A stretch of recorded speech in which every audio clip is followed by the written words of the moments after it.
used to that or I could that. Right? I mean, Yeah. you even see it on TikTok. The person's like, they don't say they're done, but they. Yeah, I feel like we need to. A little bit. There we go. That's better. Oh yeah, that's better.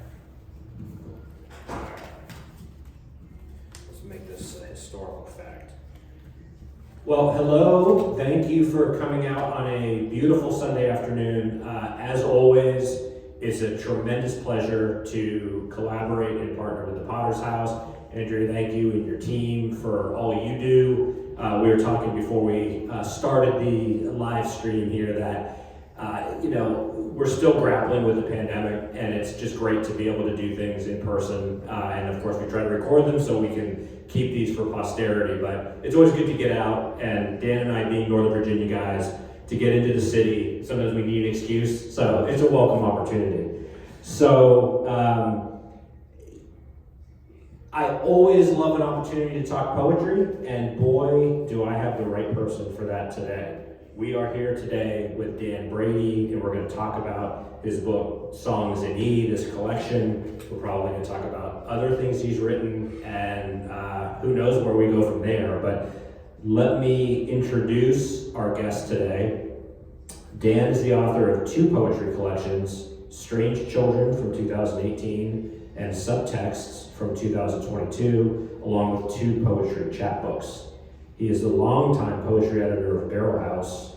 Previously, he served as the editor of American Poets, the Journal of the Academy of American Poets, and worked in the literature division at the National Endowment for the Arts, where he received a Distinguished Service Award for his work on The Big Read, the largest community reading initiative in U.S. history. Amazing. He lives, as I mentioned, in Arlington, Virginia with his wife and two kids, and I think before we kick this off, I want to read one of the blurbs. I couldn't pick any of them, but to set the tone, I love what Todd Kaneko, the author of This Is How the Bone Sings, summarized a lot of what's going on here. And he writes, Dan Brady writes about love and conscience and forgiveness through the lens of a philosopher, and then creates such beauty by turning everything upside down and looking at it again. These poems reimagine and dismantle what it means to love each other in multiple voices. Heartbreak makes adults of us, Brady writes, and this book is going to grow us all up. Dan, it's great to have this opportunity to chat with you. Thank you for being part of this series, and thank you for bringing your work to my attention. Your reputation preceded you before we met, but to have the opportunity to do a deep dive into your work has been an extraordinary pleasure. Yeah, thanks for having me. I'm happy to be here at Potter's House, and I'm looking forward to our discussion. I think we'll get into it. We're going to get into it with no holds barred. Now, of course, all books are unique, and all books have their unique origins and kind of the impetus for why they're written. But I do think it's fair to say some books are more unique than others. Sometimes the impetus is at once more defined and yet expansive, and without giving anything else away, I would say this book warrants a setup, and I think rather than me read about it, why don't you talk a little bit about how this book came to be and the very interesting way that you tackled this. Sure. Yeah. So I had been reading, Victorian poetry, Elizabeth Barrett Browning, Robert Browning, and I came across this idea at the time when Elizabeth Barrett Browning's Songs from the Portuguese came out in 1850 or whenever it was. The reviewers weren't sure if they were actual translations from Portuguese or they were her original poems. And they often thought they were translations because they thought, well, a woman wouldn't write such passionate verse or get into these topics.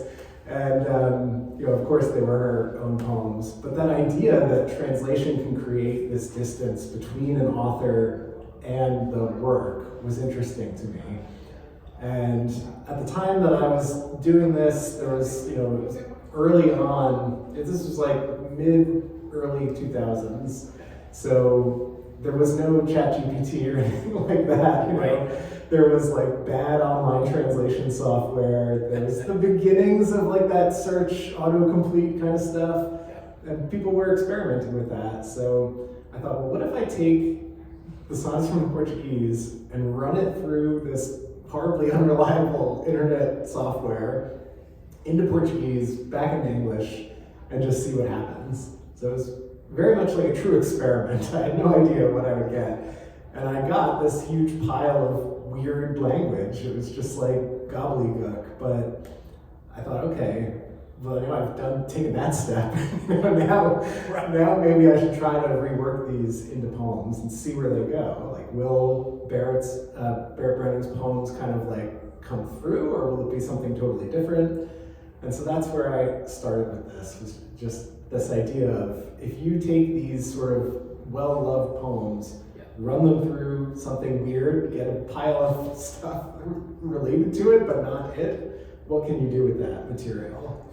Well, so it's funny because I was going to bring this up, an obligatory question about technology. I was going to save it till later. We might as well, I've got a lot to say about the collection, but that might be the perfect segue. I think even what you're describing, if you started or someone else did something similar and started today, this still gets at the heart of why AI is not going to create art, because even what you're describing, there is the human element of assembling, making sense, and kind of recontextualizing these words. So I love that this reminds me a little bit of, I think back, I'm of a certain age, at the turn of the century, when there was a lot of sampling and a lot of this mashup music being made, where people were like, that's not real art. It's like, well, it's a different way of having a dialogue with previous art, and that in and of itself opens up very poetic possibilities. So I sense that you've got an old school spirit to even have that motivation to even think about it that way.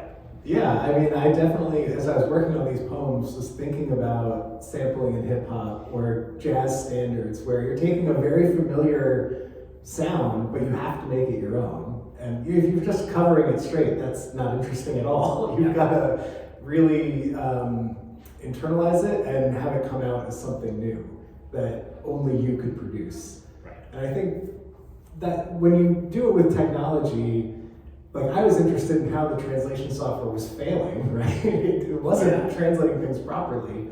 And I think there's potential for that with things like ChatGPT, like, where does this go bad in a weird way that I can exploit?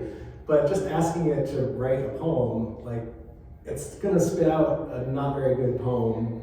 And I don't know, like, I don't want the future of technology to be writing poems for me. I want to be writing poems. Like, it can do other boring work stuff that I have to do, that's fine, but I want to be the one being creative and doing something new. And I think alongside that thought, I concur, but I think people want to read original. I think that's also the inherent, the hysteria right now of, is this going to change everything? In my humble opinion, it's like, no, it isn't, because to your point, artists are going to want to create, but I think people are going to recognize imitation and mimicry, and that brings up another question, which is intended as very much a compliment. I think the way you're describing this project makes it clear this is poetry for poet lovers, and yet both, I think, by design and also just your kind of innate ability, these are extremely accessible, extremely readable. And to me, that's the beautiful tension, right? What you've done with this project is you end up with something that I think someone that isn't really into poetry would have no problem seeing what's going on, understanding on a line-by-line level, what are these about, what's happening. But it's a very complex process. So kudos to you for kind of threading that needle, because not a lot of people can do that. Yeah, I think the more complex, experimental, strange thing you're pursuing, you have to find a way to maneuver it back where people can find an inroads. Because if it's just insanely weird and incomprehensible, no one is going to want to read that, So it's kind of like there's always this avant-garde element that's influencing sort of what's happening in the mainstream. And me as an artist personally want to be at the edge of that avant-garde as it's turning back towards the mainstream, because I want to take those strange new ideas and see how I can bring them to regular readers, casual readers, because I don't want to turn the audience off I want to invite them in to see these strange, cool things that can be happening with language. So Yeah. Well, and I think that speaks to the reality that the impulse for most art is connection. And on a certain level, an artist can inoculate themselves from criticism by saying, well, you just don't understand the experimentation. Right. And that could be true as far as it goes, but to your point, well, then why isn't it just in your diary? Like, if it's not meant for public consumption, I feel like the artist needs to struggle so that the reader doesn't have to struggle, or doesn't have to struggle too much. Yeah, I think there's plenty of artistic experiments that fail and end up in your diary or just as a file on your laptop or whatever. But the ones that maintain that connection, that people can feel not only the sort of like cerebral stuff that's going on, but also the emotional connection that you can have, that's what succeeds and then maybe gets published out into the world. Right. Well, before we go too deep, and I always, there's no right or wrong way, I would love to hear you read some poems, if you would be so kind, and we can scatter them throughout, or I've got a couple that I'd love you to read, but let's hear what we're talking about, Sure. And then I've got a million questions. All right, let me see. I picked out a few. I don't know that I'm going to do all these. I'll just read a couple, I think. So this poem is called What Happened. You accused me of consuming too much with my calm, sad face. I couldn't stop, so I didn't feel remorse. I began to rot from the inside. I understand what happened. To save yourself, you came to view me without care or doubt. Another bug closed in on the porch, dead against the window. To go back even one step is impossible and imperfect. Beyond love is mercy, and beyond mercy, oblivion. You look at me now as a project turned unrecognizable to you, just as God cringes at the bitter taste of the rivers and the seas.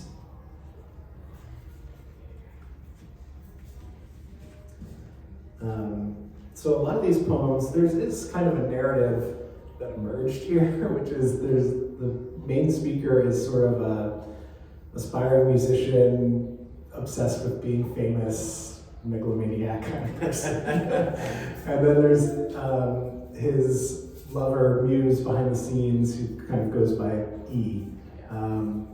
And so we hear from her at the end of the book. These are still from the first part of the book. This is one of the more, the poems about his music. In concert.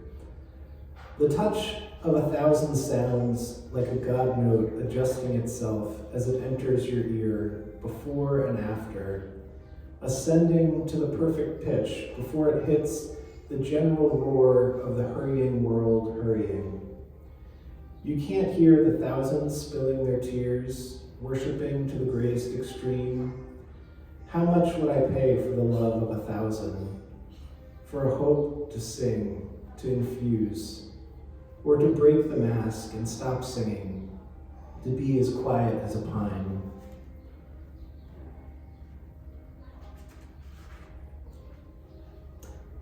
But it's also kind of a love story between them. They don't always get along.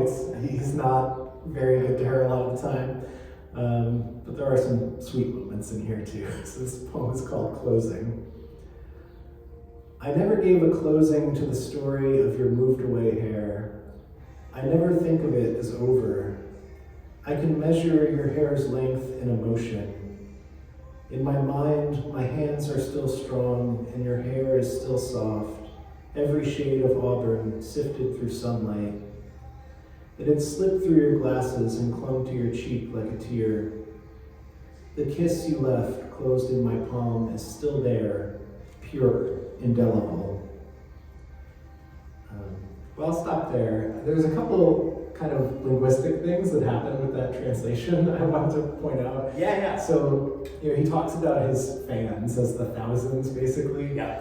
And the translation software, every time Browning had thou translated as thousands, and where she had tears as in crying, it became tears as in ripping, and the letter E, which I have as her name, was originally the word and. I guess in Portuguese it becomes Y, and then it becomes D when it came back through.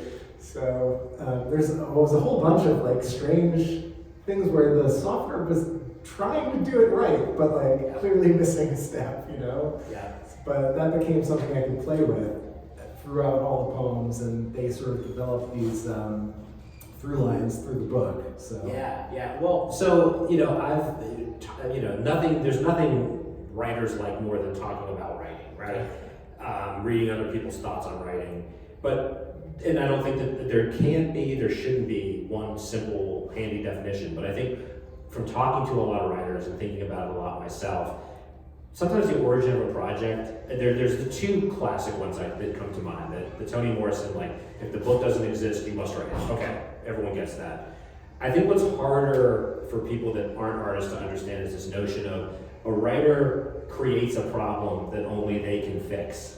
And that I kept thinking about that when I was reading this. And I mean, again, very purposeful. It doesn't depending on the talent and the perseverance, it might not pan out. In this instance, it very much does, but I was really cognizant of that. You definitely boxed yourself in a certain way, and then had to figure your way out of that. And again, making sense of it, making it relatable, making it resonate. And the fact that it does resonate poem by poem is a pretty considerable achievement. Yeah, thank you.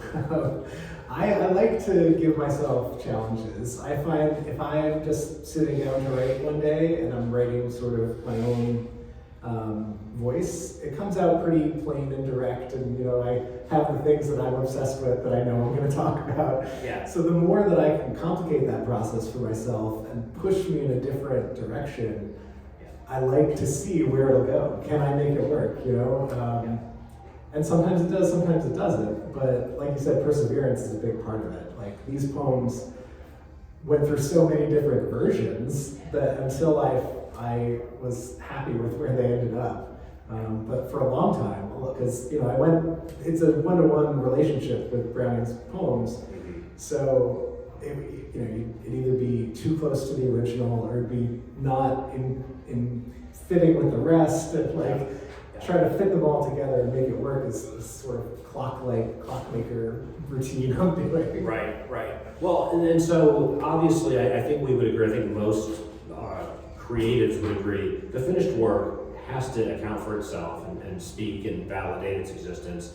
But it is always interesting when you have an opportunity to talk to the author to see what their relationship with the work was. It sounds like this did take a while to come together. Talk about the process in terms of time and these different drafts. Because again, and I want to be clear, I asked that out of genuine curiosity. I think it's clear that it's cohesive, but I'm fascinated at how much of an uphill, I don't want to say struggle, how long did you have to live with this project to get it where you wanted it? Right.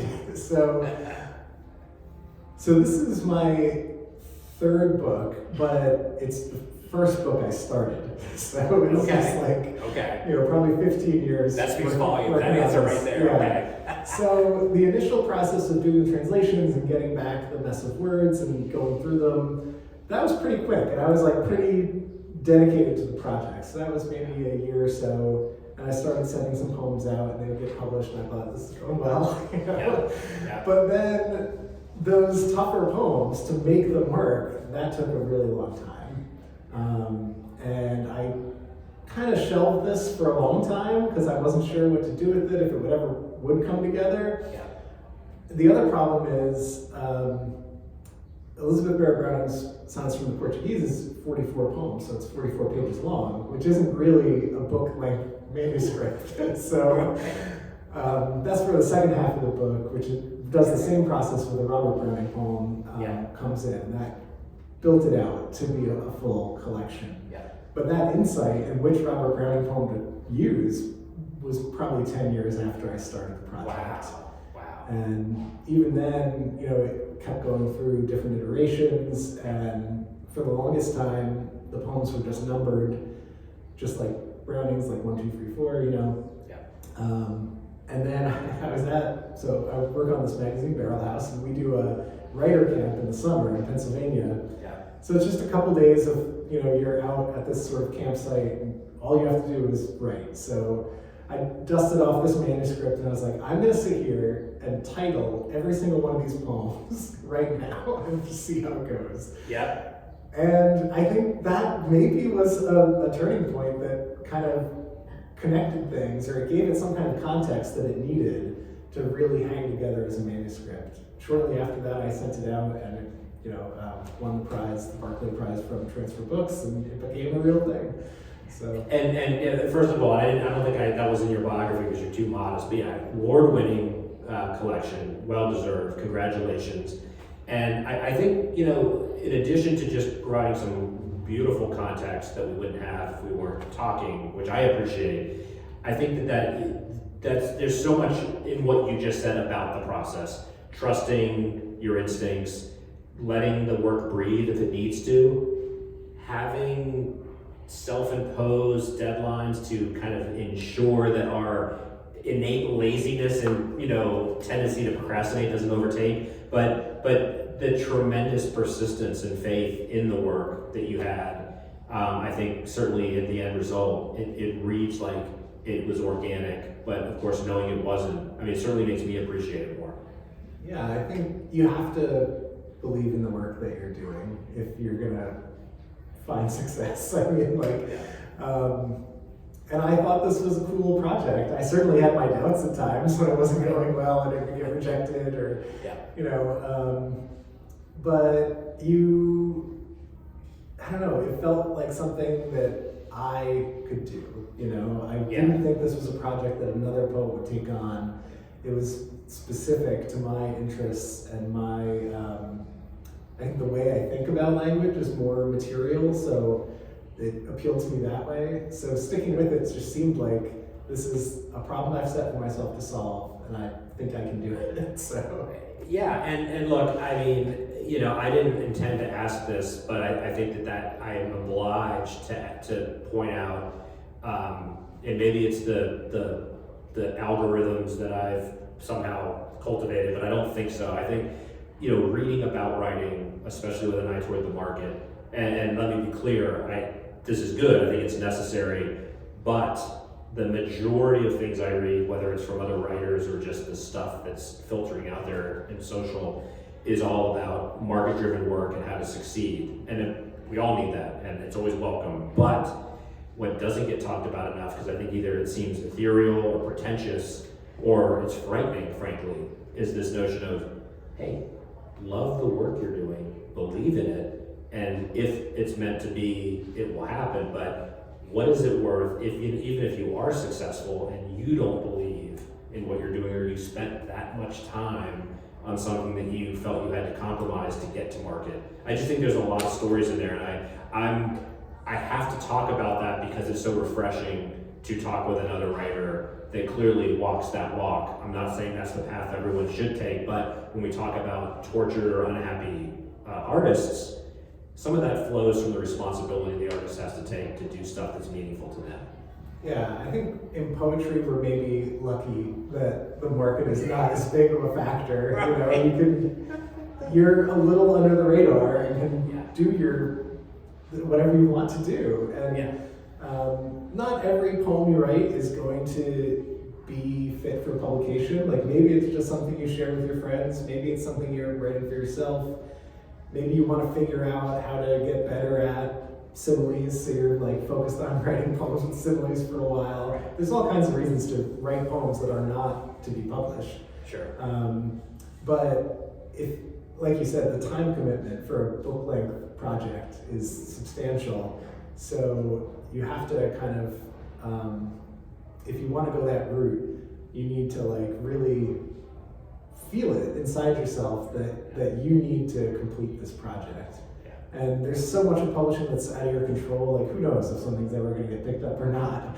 And if it does, is anybody going to read it? Right. Or is it going to get reviewed? It's all a crapshoot in a lot of ways. Yeah. But the satisfaction of it has to come from you knowing that you were doing interesting work.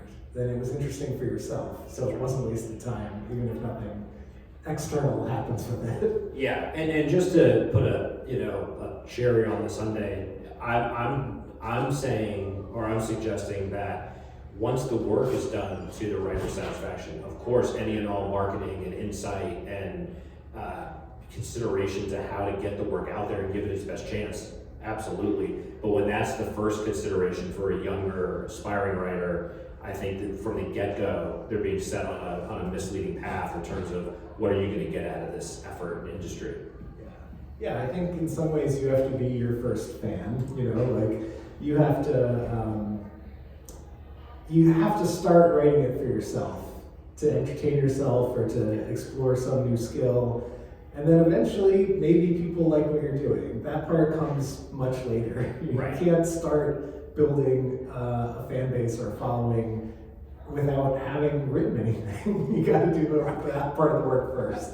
So that's a hard reality, and nobody likes it. Everybody wants to have people who are interested in what they're doing, but it's got to start with you first. And all that other stuff is so far beyond your control. If it happens, that's great. If it doesn't, that's okay too. Yeah.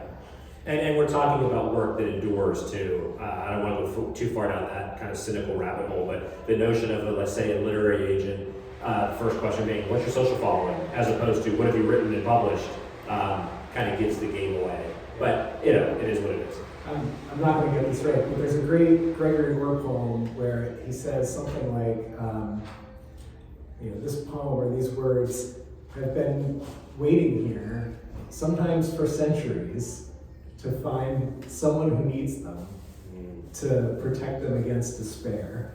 And I thought, wow, if something you write, even if it's not in your lifetime or it never finds a large readership, if it means something to someone eventually, that's huge, that's life-changing. That's right. So clearly, these are words that only poets would say to one another. However, it does apply, and it can be kind of inculcated to aspiring authors in terms of what we talk about when we talk about gratification and connecting. I wrote a few words to do your work justice. I want to read them as opposed to try to remember them. I appreciate the way these tautly constructed poems dance and circle around love, faith, and art. And of course, at any given moment, in any given poem, these can all be the same thing. Yeah, I think in some ways I inherited those themes from Browning's work, but there are also themes that are meaningful to me that I felt like I had something to say about. Sure. And I think my other books kind of touch on those themes as well. So it's interesting that they are constructed around those things, and those things are all interplayed. They're all ways of, love, faith, and art are ways of understanding the world around us, particularly the things that we value. Right. So, you could ask a lot of these poems, like, is this a love poem, or is this about faith, or is this about making art? It's all the same in a way. Yeah, and we're talking about, not for nothing, the big themes. Yeah, What else is there? Yeah, that was one of the challenges coming out of the Victorian tradition is, those big themes, you don't really talk about love with a capital L in the same way that they were back then, right. Or, death with a capital D kind of thing. Yeah. So I was constantly fighting this battle of how do I make this sound contemporary while staying true to the material that I'm receiving, and a lot of it has to do with the phrasing and the syntax you're using to make it sound contemporary, but sometimes those huge philosophical ideas, they just need to sit there as, we're now talking about love, real big love. Get on board, forget your modern cynicism. Yeah. We're gonna go in on this, so. Yeah. Oh, you go in on it. Let's see. Well, yeah, so I think I might have alluded to this earlier, but so I wrote, I appreciate that while in so many ways this is a poetry book for poetry readers with a capital P and R, it's super accessible.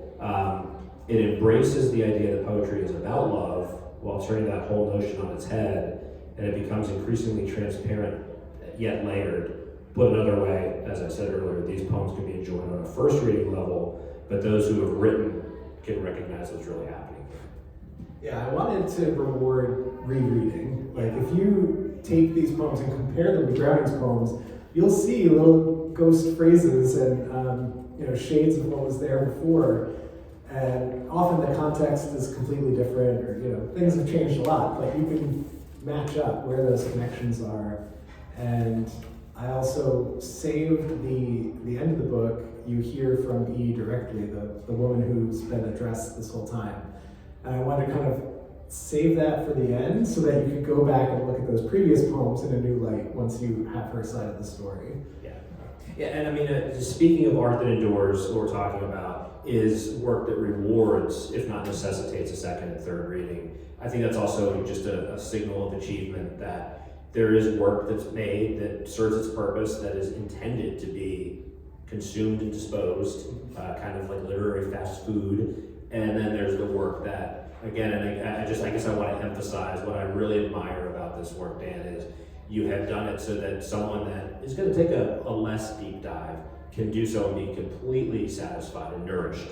But, like, I know this is a book I'm going to return to and get more out of. That's a real gift to the reader.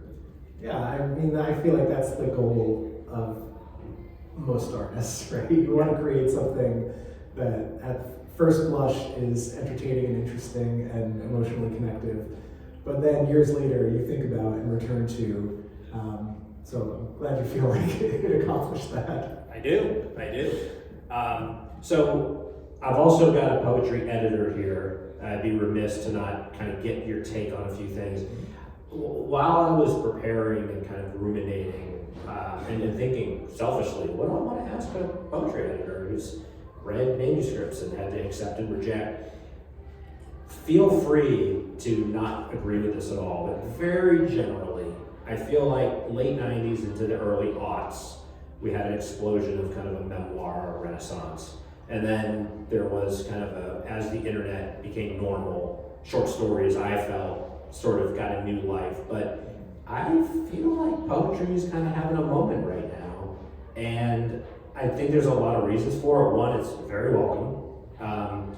But I want to see if it's not about agreeing, but what your thoughts are along those lines, but also what are some of the causes of that. I have a few theories, but I just want to get your first take on that, and or maybe put more directly, are you noticing from your purview, like, is there more poetry stuff happening? Yes, I do think that poetry is having a good moment right now. I think it's in part social media. Poetry is easily consumable, so it's quick. It fits in a little square on Instagram. But I think it's also, the push for more diverse voices has been actually a huge benefit to poetry, where a lot of voices that used to be neglected are getting put out there in poetry form. Yeah. And it's powerful, and it's, in poetry you're always looking for something like new or that you haven't heard before. So to have new groups of people represented is really important, and to have readers be able to see themselves in that work is also really important. So, like, as an editor, that's something that I want to see happen in the world.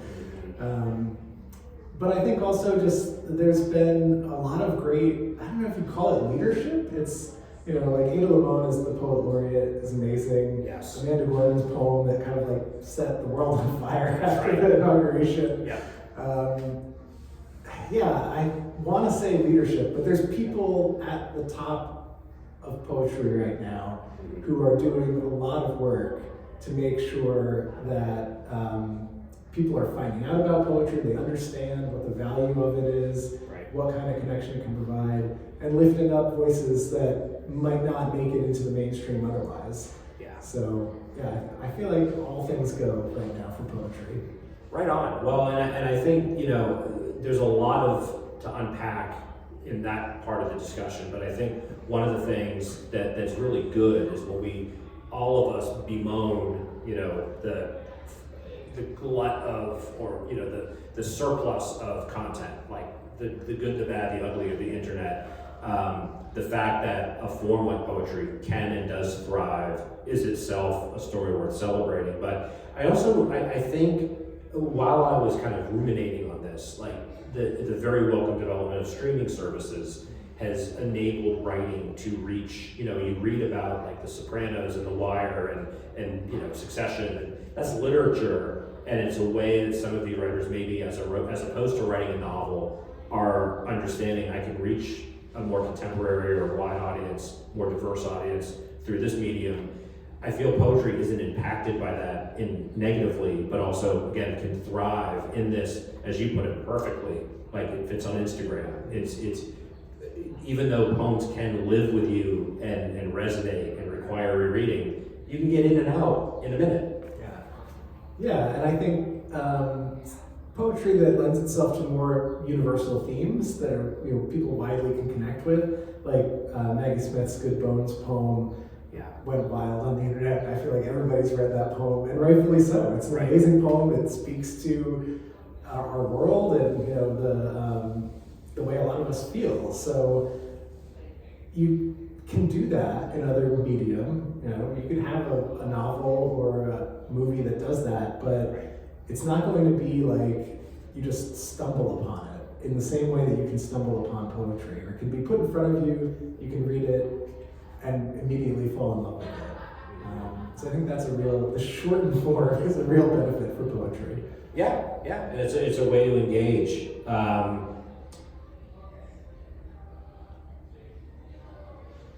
Let me make sure I'm covering the things I need to cover.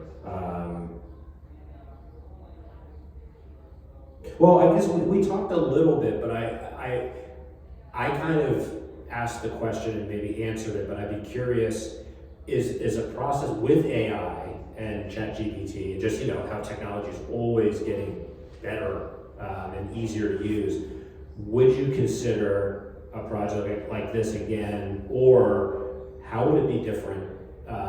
If you were to, aside from the obvious, probably would be more efficient and it would be more technically proficient as well. How would one approach a project like this with increased technological capability? I think it's always,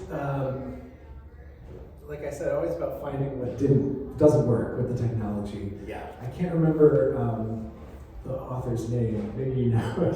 She wrote this story thing in The Believer that was, I think her sister had died and she was processing the loss. So she wrote 2 or 3 sentences to start describing what she was feeling. And then she put it into, it was, I think, pre-ChatGPT, but a predictive text format, and let the computer write what happens next. And then she would kind of revise that and then put a little more in and let the computer write some more. And was interested in where did it get it right, where did it get it wrong, what emotions were true, what were invented and totally different, or where did it become a story about a Sasquatch, or some super weird thing comes into it, I feel like that's the fertile ground, is where you can play with it. Just expecting it to do the job for you is not fun. Right. And so would I do this kind of project again? Maybe, but I'd have to figure out the right project for it, which I don't think I personally have right now. I'm sure there are people out there right now working on this exact thing. Yeah. But I think technology is always a tool to be used, Yeah. If you think about back to the invention of the printing press, which changed publishing. Yeah. Were the sort of oral history poets freaking out that this new machine was here that was going to change the way they do their work? Probably. But you adapt to technology too. So I think I'm not scared of it. I'm scared of it for other reasons, but not for poetry reasons. I think the poets know how to stay in control of what they're trying to do. I think a lot of being an artist is being in control of a unwieldy process and bending it towards sense making and meaning making. Yeah, well put. And speaking of technology, we certainly can attest to the proliferation of lit mags and online journals. The barrier of entry now, some of them continue to be extremely robust and they produce paper copy But at this point, all you really need is an internet connection and a blog, and you can create a literary journal. What's your general feeling on kind of the state of the industry or the state of the community as it relates to these developments? I mean, I guess on a basic level, more voices the better. But you've got skin in that game. So what's your purview? Yeah, I think more voices the better. I like kind of pop-up website kind of journals that maybe last a couple issues but do something interesting. Yeah. And maybe you get in there and then it's like, oh, hey, I was part of this thing. I think also the sort of top level journals, Paris Review, Plowshares, those kind of places, they are now forced to reckon with those strange online journals, right? So they see how that work can be really popular and valuable to people, and they start incorporating more marginalized voices or people doing something different. So I think it's all been kind of democratizing towards the top of the literary establishment, which is good. Yeah, for sure. Talk a little bit more about your involvement in Barrelhouse, and for those that just don't have that experience or maybe would want to have that experience, how does one get involved in helping run a literary journal and some pros and cons and all of that? Yeah, so I got involved. They had done the first issue, and I found it in Kramer Books in DuPont Circle, not too far from here. Yeah. And I was like, wow, this is really cool that this is happening in DC. And I just emailed the email address that was in the front page of the journal.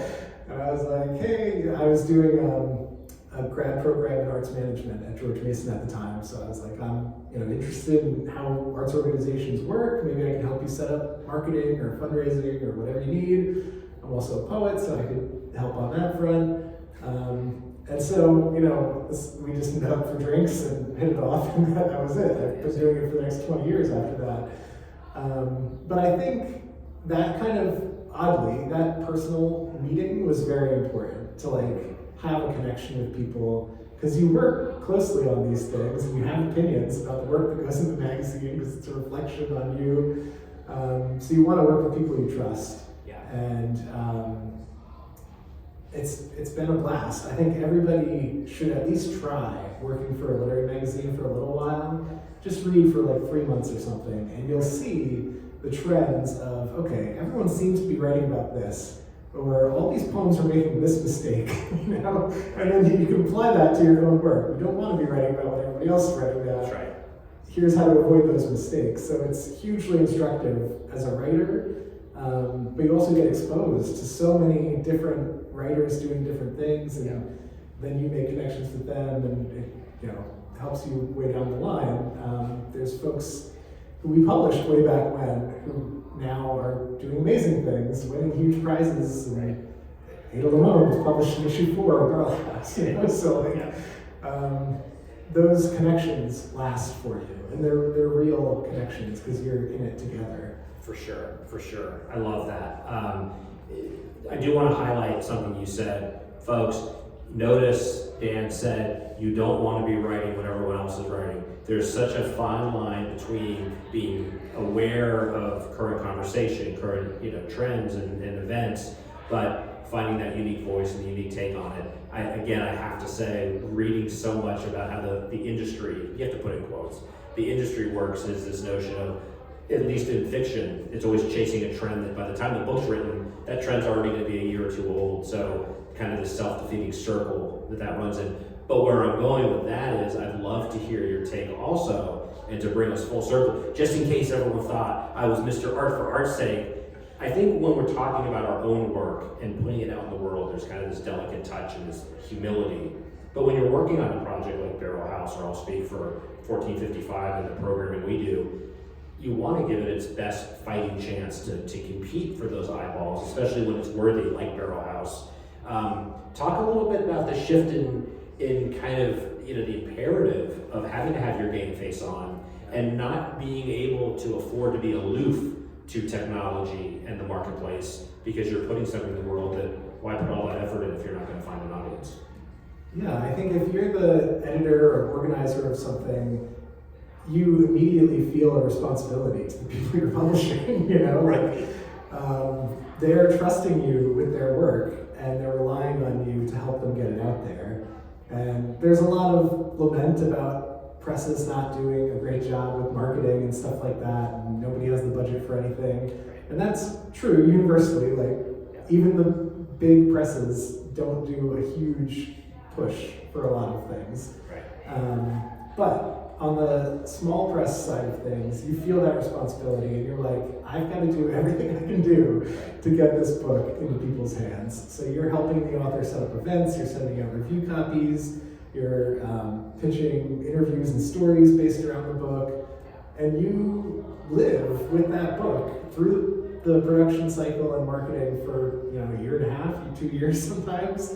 So you're personally heavily invested in seeing that do well, not only because you want the author to feel good and know that their work was taken care of and that people read it and liked it, but also you're investing yourself in that, so you want to see that pay off as well. But I think it's the responsibility, and a lot of the horror stories you hear are when people neglect that responsibility and just kind of like, accept the book, print it, but don't really tell anybody about it, and then nothing happens. So. Yeah. Well, so for a future conversation, notice how I just wrote you in. For a future conversation, we can talk specifically about the dreaded P word, which is promotion, and how all aspects of that, from publishing to that person being published, that's a whole side gig at this point. But I think the key word, we talked about connection, which seems inevitable. In 1455's conversations, it always seems to come back to the impulse to connect.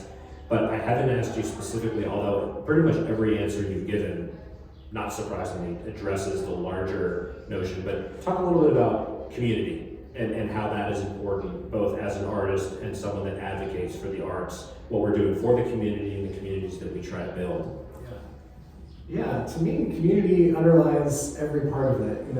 As I'm working on individual poems, I'm sharing them with friends, I'm getting feedback as I read them and at readings, and like the local DC kind of poetry scene people that I'm friends with. You get a sense of, is this working, is this not working? And they hold you up, and they will be honest with you. So that kind of like local connection is everything. And the more that you can build up that scene for yourself and for everybody else is huge. You want to create opportunities for people to get their work out there, and you want to support them when they're on the beginning side of a project and trying to figure it out.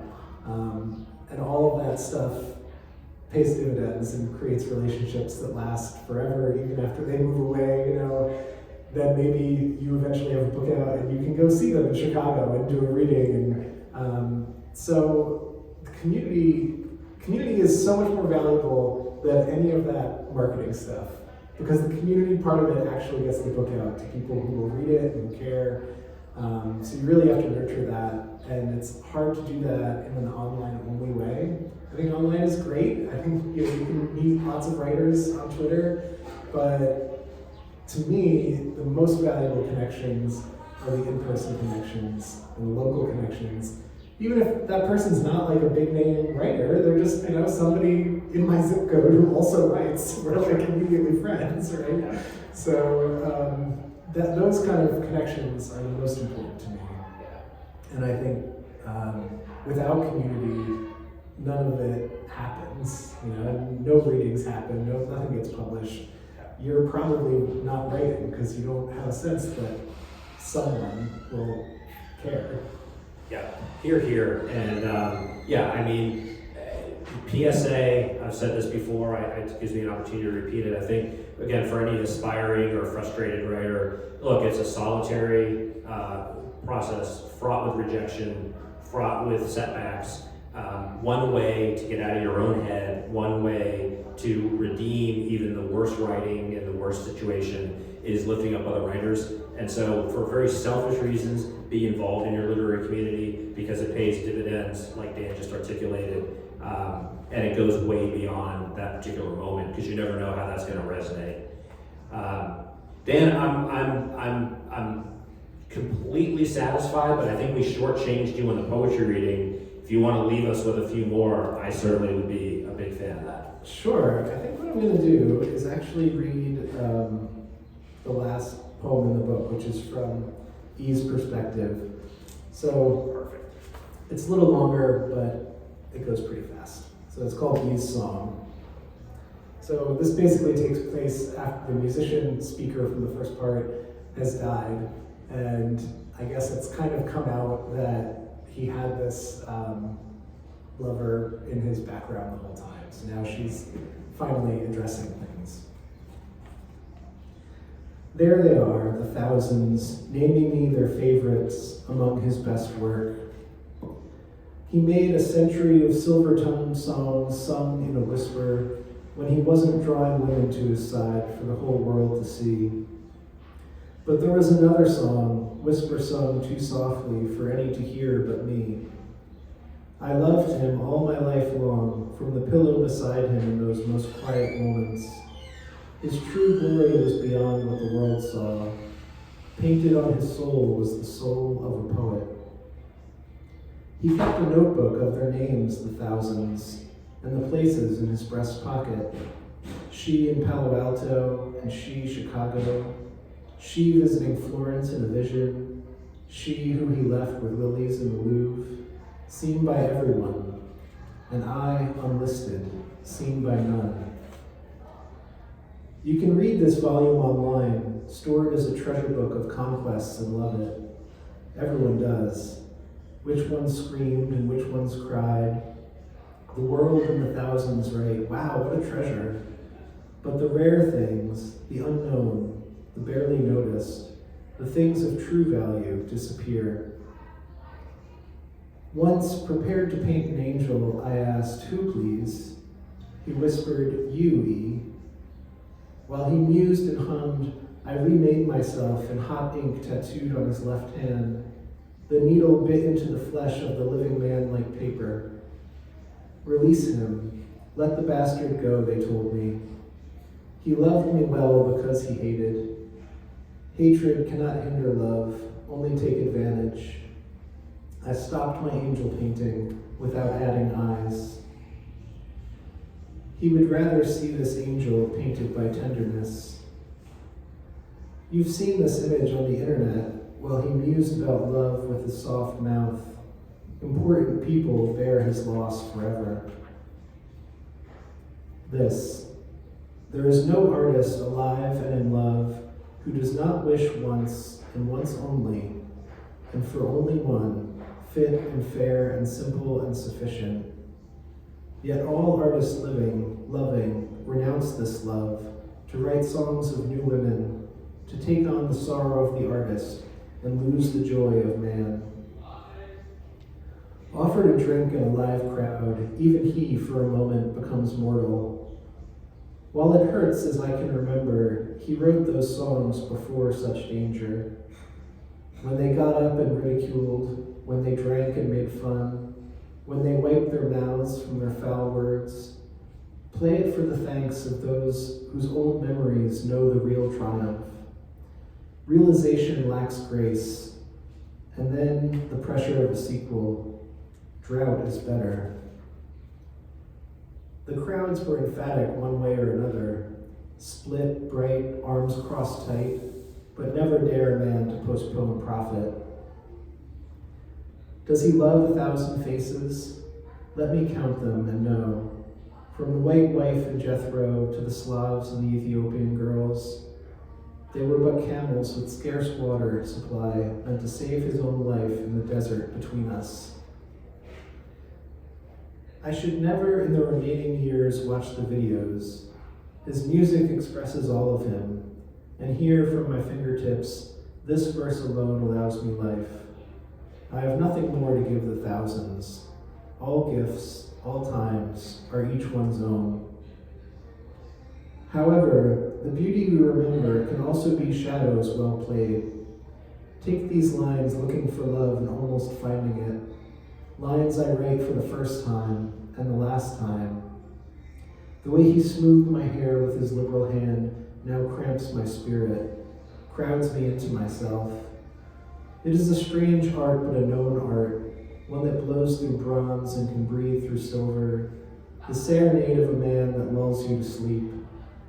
Every time these lines are written, all the other girls can read them as if for the first time, as if me.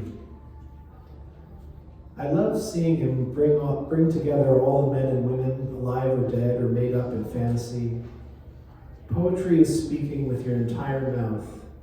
I can hardly tell my joys of man from my sorrows of artists, my belief from my unbelief. I am yours and mine. Let me talk for once at my real person. I pray that you look at these men and women and where my heart lies. My brain lies. My speech is poor, even as I speak to all things. But he knew me, like the low autumn moon, like London and later Florence. I still find his face transfigured and transfiguring, bending in the sky, imbrued with color. The piece of his old self, poor, hard to greet, rushed, ugly like thrift silver, happy to finish. What, there's nothing noteworthy on the moon? No, there's nothing magical about immortality.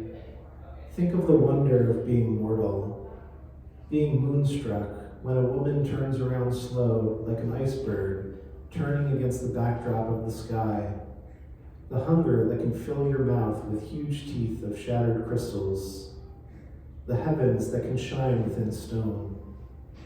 We eat and drink and see God everywhere in flashes that fade before our minds can register. No, the silence of the immortal moon can offer me nothing. What I saw, no one knows. No one will ever know. Only this is certain. Our views of him were other, like opposite sides of the same moon. Man has two sides to his soul. One to face the world with, one to show a woman when he loves her. I say this for me, but I think of him. They see you, praise you, think they know you. There in time I am with them and praise you. Out of my own self I dare to phrase it. But the best is when I slide out from them, through one or two steps of dubious twilight, out the other side, the novel silent silver lights and darks unimaginable, where I shut up and bless myself with silence. He wrote a song, and in my brain I sing. That's extraordinary stuff. What an honor to have a chance to talk to you, Dan, and hear you read from this work. You're proving what I suspected earlier, which is the more I hear and engage with this work, the more it's going to mean to me. So a true gift to the reader. Thank you for being here. Thank you for reading. Thank you for writing this book, Songs in E, Dan Brady Award winning. Thank you to the Potter's House for always being a happy collaborator with us. And Dan, look forward to hearing what you're up to next. Thanks so much. I'm still figuring out what comes next. All right, well, we'll be on the lookout for you. We'll talk to you again soon. Thanks. All right, cheers.